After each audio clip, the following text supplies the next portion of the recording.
Titled, Who Do You Honor?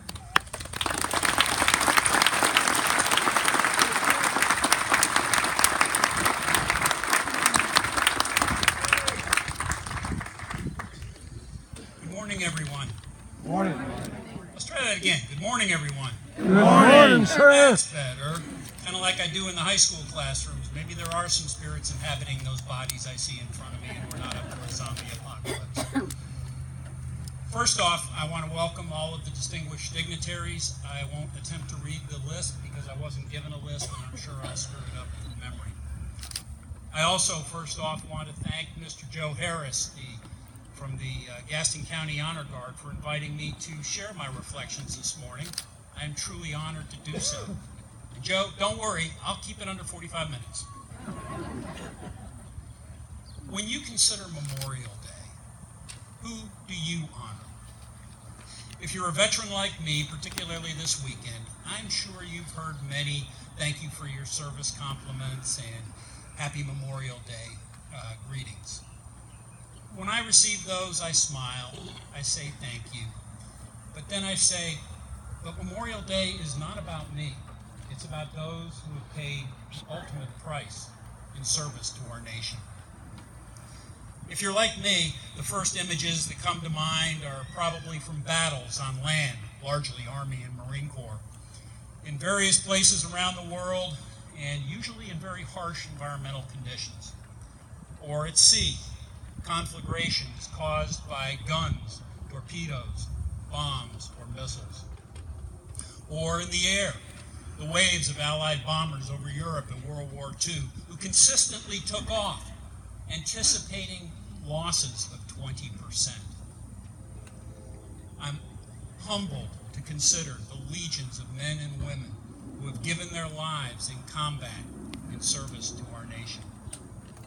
But for me, Memorial Day, when I reflect on Memorial Day, it involves many more than just those killed in combat, many more who gave their lives.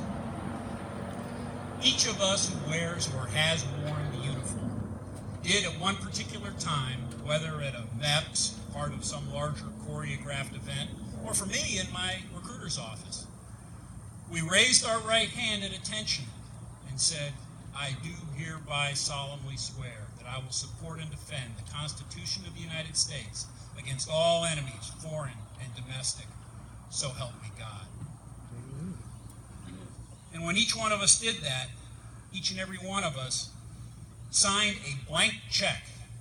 We wrote a blank check to the United States of America that we would be willing to sacrifice our lives in defense of the Republic. For me, that was on December 11th, 1978. And the next month, I was off to Aviation Officer Candidate School. I guess as you heard in my introduction, after flight training, I joined Carrier Airborne Early Warning Squadron 121, embarked in the USS Dwight D. Eisenhower in the North Arabian Sea, August 1980, and that's when the hostages were in Iran. I was an E-2C Hawkeye naval flight officer. No, I am not a combat veteran. I did, however, stand the watch. The mission of aircraft carrier battle groups in peacetime is to show the flag, do exercises with our allies, and to stand the watch. I am told that in the White House Situation Room, when big bad things happen, one of the first questions asked is, where are the boomers, the strategic missile submarines, and where are the carriers? Aircraft carrier battle groups operate around the world, around the clock at sea. It is a very hazardous environment. Military aviation, particularly carrier aviation, is a very dangerous business. When I was a junior officer, when an aircraft carrier battle group prepared for its workup phase, statistically it anticipated losing 2 aircraft and 1 aircrew during that workup and deployment cycle. The first one that I remember in my air wing was Lieutenant Clint Nicely. He was an A-7 Corsair pilot from Attack Squadron 12. The A-7 was a small single-seat light attack aircraft.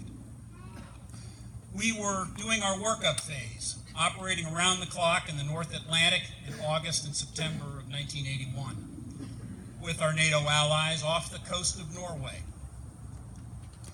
And on September 5th, 1981, Clint had just landed, returning from his mission, and was taxiing out of the landing area.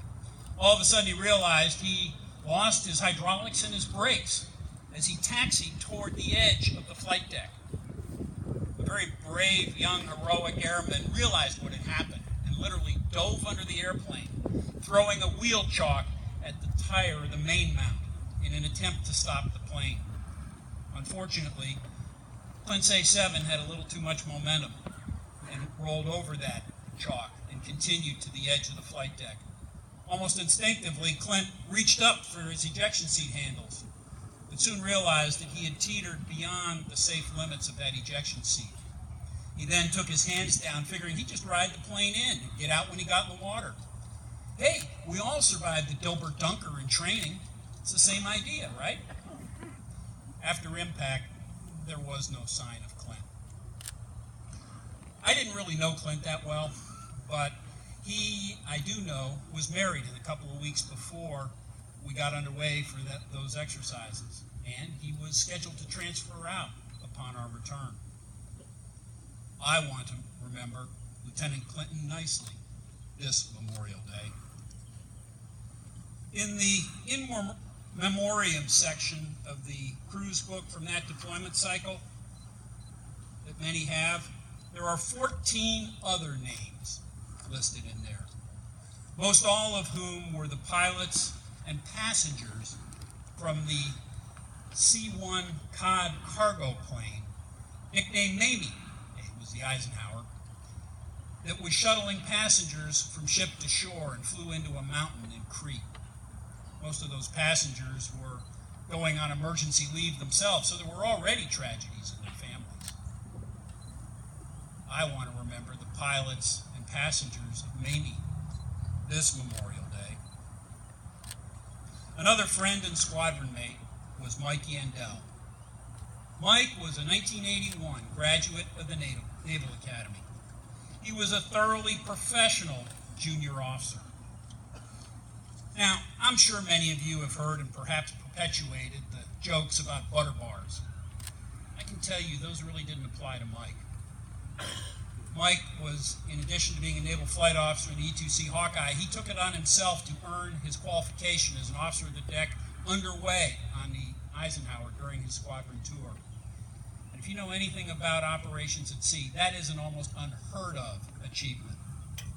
Mike was the kind of guy that even as an ensign or Lieutenant JG, you kind of figured he was going to be an admiral someday.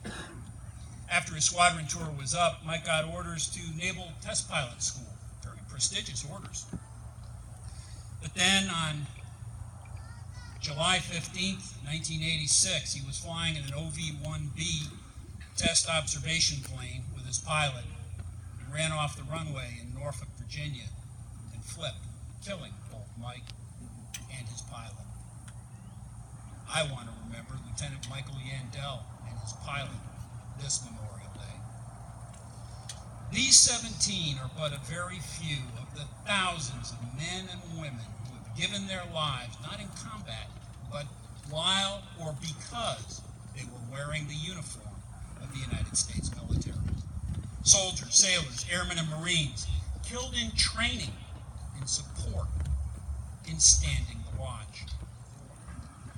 These are the men and women I want to honor as well this most hallowed day. That blank check that I wrote back in December of 1978, it's been cashed. It's cleared the bank. I'm proud of my service. But now, my son Martin has also written a blank check, and his is wide open as he prepares to stand his watch in the U.S. Navy as a young airman apprentice working on the flight deck of the USNS Woody Williams, an expeditionary transport dock ship, TESB-4, home ported out of Norfolk, Virginia. May his guardian angel watch closely over him. As we are here to honor those who have given their lives in service to our country, I want to remember the Clints, Mikes, and others who you honor, who have also paid the ultimate price. I am reminded that America will only remain the land of the free so long as it is the home of the brave. Amen. May God bless you, and God bless America.